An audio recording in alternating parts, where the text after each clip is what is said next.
If freedom means having everything you want, why do those who have the most often feel the least free? This question captures a paradox that lies at the heart of both psychology and spirituality. Modern society equates freedom with abundance, choice, and control. Yet the more one accumulates, wealth, power, recognition, even personal identity, the more fragile one's inner peace becomes. The mind begins to live under constant threat, the fear of loss, failure, and irrelevance.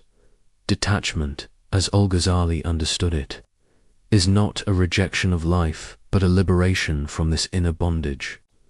It is non-dependence, the ability to engage fully in the world without being possessed by it. He taught that true freedom does not come from acquiring more, but from needing less, from mastering desire rather than serving it. Modern life offers constant stimulation. We are surrounded by notifications, possessions, and comparisons that hijack our attention. Behavioral psychology describes this as the dopamine reward cycle, a loop in which small bursts of pleasure reinforce the habit of seeking more. Social media, advertising, and even career success feed this cycle, creating a perpetual craving for validation and novelty. Neuroscience adds that the brain's reward system becomes conditioned by these cues. Each new reward, a message, a compliment, a purchase, strengthens neural pathways of dependence.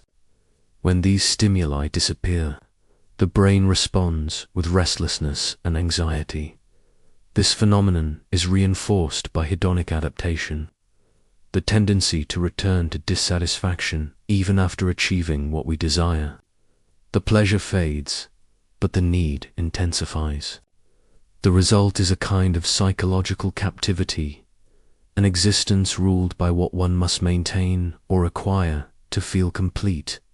In this sense, detachment is not antiquated mysticism. It is a rational response to the cognitive structure of craving.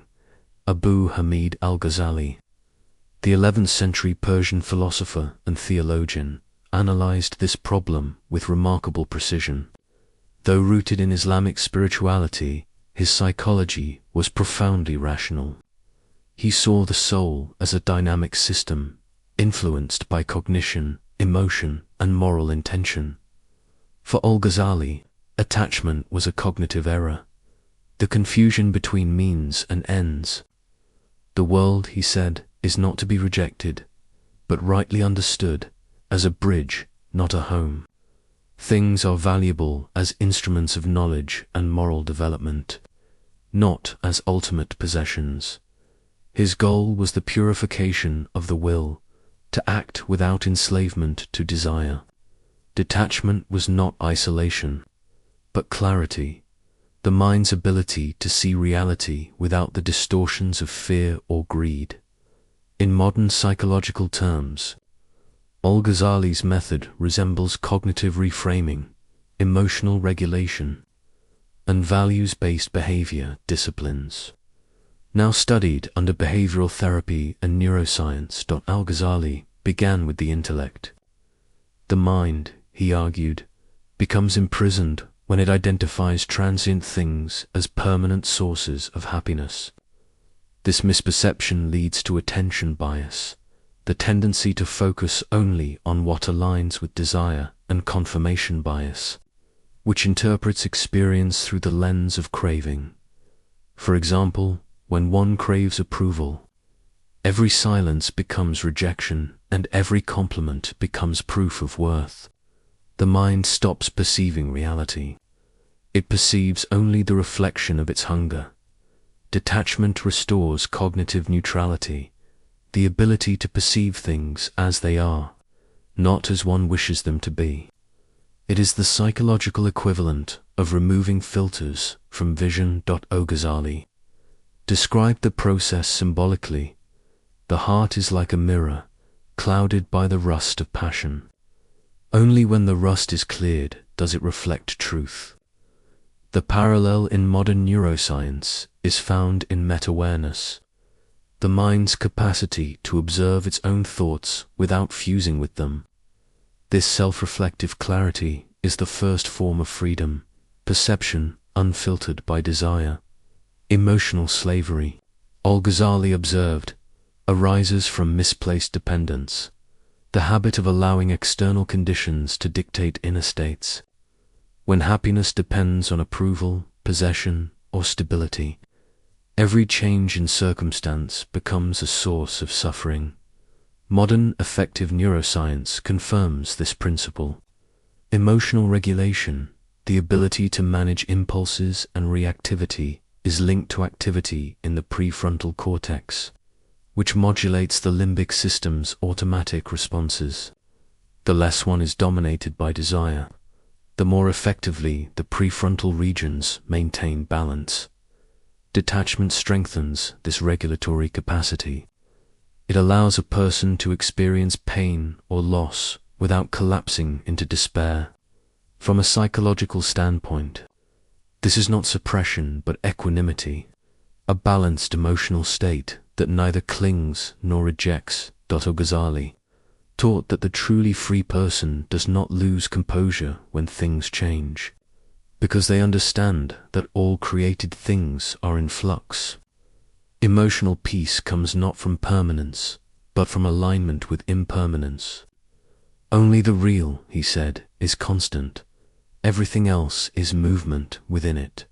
Beyond psychology, Ghazali linked detachment to moral independence.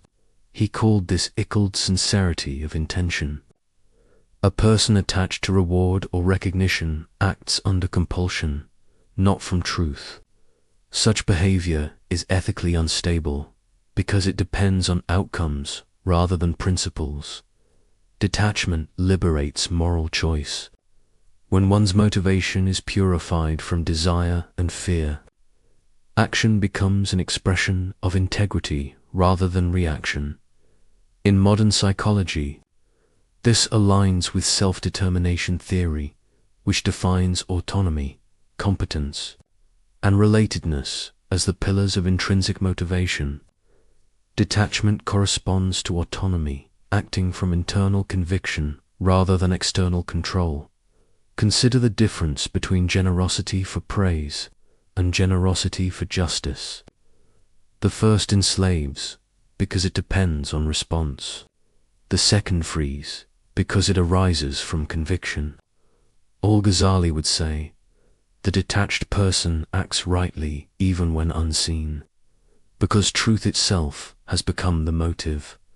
Thus, real freedom is not doing whatever one wants. It is wanting what is right. Ghazali's analysis of detachment did not stop at ethics or psychology. It ascended to metaphysics. At the deepest level, he taught that attachment arises from the illusion of ownership. Human beings behave as if they are the ultimate possessors of their lives, forgetting that existence itself is contingent. True detachment, then, is not mere emotional calm. It is a recognition of reality. Everything other than the real exists only through continuous dependence. When one sees this clearly, the anxiety of loss dissolves. Possession turns into stewardship. Control turns into trust. This is the principle of tawakkul, reliance upon the real. It does not mean passivity, but participation without illusion. You work, strive, and build, yet remain aware that the outcomes are never yours to own. Modern parallels exist in acceptance-based therapies, which teach that inner peace arises not from controlling experience, but from accepting its transience. Ghazali's version is deeper. Acceptance becomes sacred when it aligns the self with the sustaining reality behind all change. Here lies Ghazali's central paradox. True freedom is not independence, but correct dependence. Human beings cannot exist without depending on something: approval, money, knowledge, or meaning. To seek total independence is futile.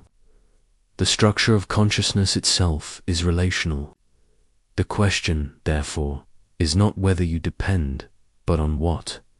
Dependence on the transient produces instability. Dependence on the real produces equilibrium.